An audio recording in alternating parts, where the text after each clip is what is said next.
একমাত্র উনি জানেন। এবারে বিহারি রেজিমেন্টে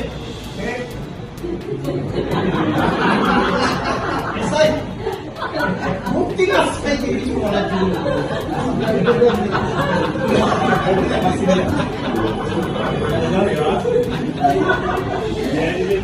शिव बाबू की रिटायरमेंट पर थाना प्रभारी की आंखें हुई नम। थाना प्रभारी कौशिक कुंडू से गले मिलकर रो पड़े शिव बाबू। आसनसोल, पश्चिम बंगाल। आसनसोल दक्षिण थाना अंतर्गत कल रात पुलिस अफसर शिव शंकर भट्टाचार्य जी बाबू की 37 साल की कड़ी मेहनत और उनके अमूल्य योगदान की सराहना करते हुए शिव बाबू को विदाई दी गई। हम यह बता दें कि शिव शंकर भट्टाचार्य जी को शिव बाबू के नाम से जाना जाता है। सभी की जुबान पर शिव बाबू कहा जाता रहा है।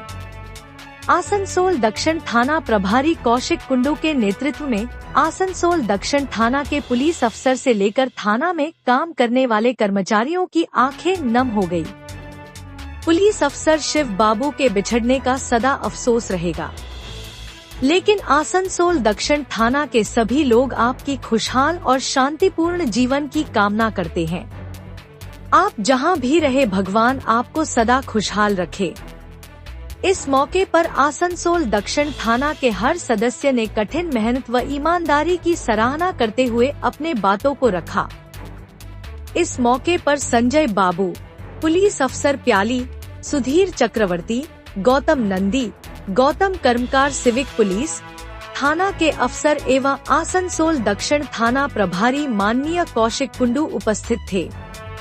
शिव बाबू ने रिटायरमेंट के मौके पर उन्होंने कहा कि जितना प्यार आप सभी लोगों से मिला है मैं इसको कभी भूल नहीं पाऊंगा। यह मेरा सौभाग्य है कि आप लोगों के साथ काम करने का अवसर मिला। अगर मुझसे मेरे बातों से किसी को तकलीफ पहुंचा है तो आप सभी लोगों से हाथ जोड़कर निवेदन करता हूं कि आप मुझे माफ कर दें। उन्होंने कहा कि आसनसोल दक्षिण थाना प्रभारी कौशिक कुंडू जी का जितना भी तारीफ कर दूं वह हमारे लिए कम है। यह कहकर थाना प्रभारी के गले मिले और रो पड़े। थाना प्रभारी कौशिक कुंडू ने उन्हें आश्वासन दिया और कहा आप हमारे दिल में हैं, दिल से कोई जुदा नहीं होता। इस रिटायरमेंट विदाई समारोह में शिव बाबू को मीठा खिलाकर उनको रिटायरमेंट विदाई दी गई। रिटायरमेंट के मौके पर कुछ गिफ्ट भी दिया गया। উদ্যোগ না যত রকম সোশ্যাল হতে পারে, কোনো পুজো অর্চনা হতে পারে বা কেউ এসছে তার সাথে কথা বলা, এই যে আগ্রহী এটা আমার মধ্যে আছে, দেখেছি। তো বিরক্তিবোধ এখন আমি পাই। 8 মাস কমপ্লিট করে 6 মাসের পূর্ব আজকে একটা পেরোলে দেখেছি উনি বরাবরের জন্য আপডেট এবং ফ্রেশ, কি সিভিক কি সিভিল কি পোশাক সবসময় উনি দেখে নিজেকে বেশ ফিট থাকেন। তো এটা ডিপার্টমেন্টের দরকার আছে। যে সমস্ত মানুষ আমাদের সংস্পর্শে আসে তাদের আগ্রহ বাড়ানোর জন্য বা তাদের অ্যাট্রাকশন বাড়ানোর জন্য যে ইন্টারেস্ট দরকার সেটা কিন্তু ওনার মধ্যে আছে বা দেখেছি। তো আমি ওনাকে বারবারই বলি যে আরে শিববাবু এত ফ্রেশ লাগছে, হেসে 2-4 কথা বলে। তো সবসময় এনার্জি, এই যে এনার্জি ডিপার্টমেন্টে এনার্জি দরকার আছে এখন লাস্ট দিন পর্যন্ত। যদি এনার্জি না থাকে, যদি আমরা এই এনার্জি হারিয়ে ফেলি তাহলে চাকরি সম্পূর্ণ সব মুশকিলের ব্যাপার। তো যাক আমি এনার্জি ট্রাফিকে ছিলাম, থানাতে এসেছি। তো থানারই অফিসার আমি, থানাতে হয়তো বহু রকমভাবে চেষ্টা করেও আমি পারিনি আসতে। যখন আমি চাইলাম না তখন আমি এসেছি। তো ঠিক আছে, মাননীয় স্যারকে পেয়েছি, সমস্ত রকম সহযোগিতা, সুপিরিয়রদের সহযোগিতা, কলিগদেরও সহযোগিতা নিয়ে মোটামুটি চালাচ্ছে এখন পর্যন্ত।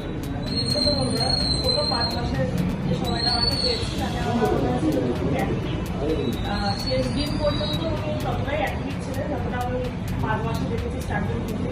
আশা করি বাকি জীবনটাও এরকমভাবে অ্যাক্টিভ থাকবেন এবং খুব হাসি খুশি আমার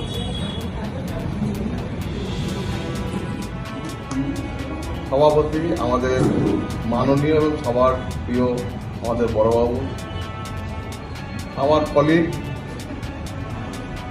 আমার যারা অফিসার আছেন, আমাদের গৌতম বাবু,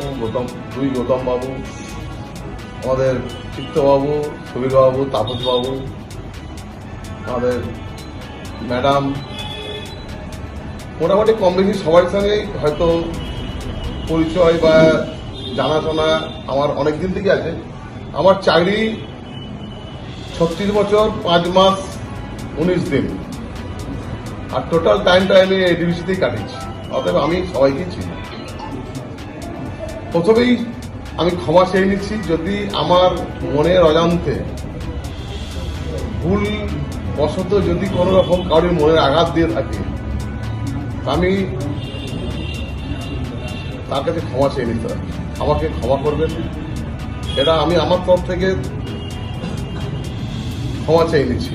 যদি কাউকে মনের অজান্তে যদি আমি কাউকে মনে দুঃখ দিয়ে থাকি। কি বলবো আমি ঠিক বুঝতে পারছি না, আমি দীর্ঘায়িত বলবো না।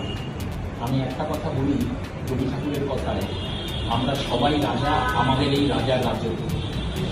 আমরা সবাই রাজা। আজকে আমরা যে কারণে এখানে মিলিত হয়েছি, আমাদের মধ্যে কত ইউনিটি দেখছিলাম, আমি শুনলাম,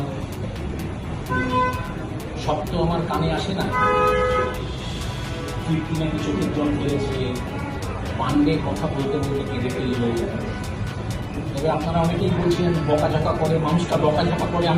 আমি কোনোদিনও বুঝিনি যে কাউকে বকাঝকা করতে পারে। তো আমার বক্তব্য একটাই বলছি, আজকে ওনার বিদায় সভা, এটা আমরা সকলেই ভাগ্যবান। উনি তো আমাদের থানা থেকে নাও বিদায় হতে পারতেন, অনেকেই তো আজকে রিটায়ার হচ্ছে। তা এটা আমাদেরও সৌভাগ্য যে উনি সাউথ থানা থেকে রিটায়ার হচ্ছেন এবং আমরা সবাই ওনাকে বিদায় সংবর্ধনা দিতে পারছি, এটাও আমাদের একটা সৌভাগ্য। আমি ওনাকে যেভাবে দেখেছি, এটা তো আমাদের একটা পরিবার, আমাদের দুটো সত্তা। আমরা একটা যখন চাকরি করি, এটা আমাদের সংসারের মতন ভালোবাসা, আবার যখন বাড়িতে যাই, বাড়িটাও বাড়ির মতন। তো এটাও আমার একটা পরিবার। আপনারা সকলেই আমার সামনে যারা বসে রয়েছেন, আমি আলাদা করে কারণ নাম নিচ্ছি না, আমি খুব গর্বিত, আমি খুব ধন্য। আমি যে সমস্ত অফিসারদের পেয়েছি, অনেকে আমাদের থানা থেকে চলে গেছেন, সবাইকে ইনক্লুড করে বলছি, আমাদের থানা, সত্যিই বলছি, আমার কোনো অভিযোগ, কোনো রকম কিছু কারোর বিরুদ্ধে আমার একেবারে from core of my heart বলছি, আমার কোনো রকম কোনো অভিযোগ নেই। কেউ জেনে শুনে ভুল করে, কেউ নিজের মনের অজান্তে ভুল করে। আমার একটা অফিসারও এরকম নেই আমার যে যারা ইচ্ছে করে বদমাশি করে জেনে শুনে ভুল করছে, তা না। অনেকে না জেনে, মনে কোনো কিছু নেই, ভুল করে ফেলেছে, এরকম হয়। কেউ বলে না, কথা দুরকম হয়, একটা মন থেকে কথা বলে, মন থেকে কথাটা খুব সরল কথা হয়, একটু মাথা থেকে কথা বলে, মাথা থেকে মানে চিন্তা ভাবনা করে কথা বলে, দুরকম কথা হয়। তো আমি শিববাবুর সম্বন্ধে বলতে পারি একটু কথা। আমি যতটুকু as a incharge of this unit আমি পেয়েছি, ওনার কখনো না আমি শুনিনি, কোনোদিনও কোনো অবস্থায় কোনোক্ষণে উনি আমাকে কখনো না বলেননি। আমি যখন ডিউটি পাঠতাম, আমি স্বীকার করছি আমার ডিউটি পাঠতে গেলে কষ্ট হয়, যে আমার অফিসাররা সোমবার দিন নাইট ছাড়ছে, সকাল 8টার সময় নাইট ছাড়ছে, মঙ্গলবার দিন আবার ইভিনিং ডিউটি পাঠতে বাধ্য হচ্ছে। এরকমও ক্রুশিয়াল টাইম গেছে। এখনো যে খুব আধিক্য তা না, কিন্তু এই ভদ্রলোক আমি দেখেছি নাইট ছেড়ে আবার ইভিনিং দিতে বাধ্য হয়েছি। উনি কখনো কোনো রকমভাবে কোনো কিচ্ছু বলেননি। আর একজন যিনি সঞ্চালক গৌতমবাবু বললেন যে শেষ দিন পর্যন্ত উনি কখনো আমাকে বলেননি যে আমি রিটায়ার হব না, নেভার, কোনোদিনও বলেননি। আমি এটুকু বলতে পারি, চ্যাটার্জিবাবু একটা খুব ভালো কথা বললেন, সত্যিই তাই, যে উনি যে রিটায়ার নিচ্ছেন এটাও খুব ভাগ্যবান। অনেকে আছে, আমারই অনেক দু একজন ব্যাচমেট আছে যারা হয়তো রিটায়ার হওয়ার আগেই আমাদের মধ্যে আর নেই। আমাদের ডিপার্টমেন্টেও অনেক এরকম আছেন।